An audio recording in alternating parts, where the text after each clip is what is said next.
রাষ্ট্র ক্ষমতায় আমরা দাড়ি টুপিওয়ালা মানুষরা সংখ্যাগরিষ্ঠতা নিয়ে একেবারে পুরা রুটির টুকরাটা আমরা কখনো পাইনি এ পর্যন্ত। পেয়েছি কি বিগত প্রায় 50-60-70 বছরে? তাহলে আমরা কিভাবে জানবো যে সেটার এহমিয়তটা কী, সেটার গুরুত্বটা কী, সেটা থাকলে আমরা কি করতে পারি? ওটা তো আমার অভিজ্ঞতা নাই, তো আমার কি নাই, আমার অভিজ্ঞতা নাই তো। কিন্তু দেখেন সেকুলারদেরকে দেখেন, এই ডেমোক্রেটিক সিস্টেমে যারা আছে তাদেরকে দেখেন, তারা কেউ 5 বছর থাকছে, কেউ 10 বছর থাকছে, কেউ 15 বছর থাকছে। তারা বুঝেছে যে তার মজাটা কী এবং সেটা থাকলে সে কী করতে পারবে। তারা তো কেউ আল্লাহর বিধানের জন্য সেখানে যায় নাই।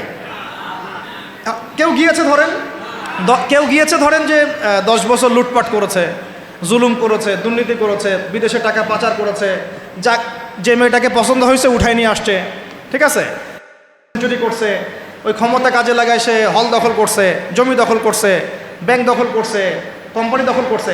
সে ওই মজাটা বুঝছে আর কি, যে ক্ষমতার মজা কি। ওর অর্থে মজা বললাম আর কি, ঠিক আছে। সে বুঝতে পারছে যে হ্যাঁ, ক্ষমতা থাকলে আমার এই জিনিসগুলো আমি তো পাবো। এই জন্য দেখেন, হাজার বার মাইর খাইলেও, নেতাকর্মী জীবন দিলেও সে ওই রাজনীতি থেকে সরে যায় না, তাই না? 10 বছর মাইর খায়, আবার আসে না, আমাকে চাইতে হবে, কারণ ওখানে কি মজা আমি তো জানি। ওইটা যদি একবার পাই তাহলে আমি আবার এইগুলো পাবো, তাই না বিষয়টা? তো ওদের একটা উদাহরণ দিয়ে বোঝালাম। এই জন্য দেখেন, তারা তাদের এই রাজনৈতিক মুভমেন্ট থেকে কখনো সরে যায় না।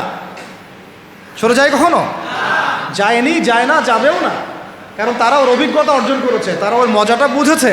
কিন্তু আমরা কখনো ওখানে গিয়ে আল্লাহর বিধান কি কায়েম করতে পেরেছি?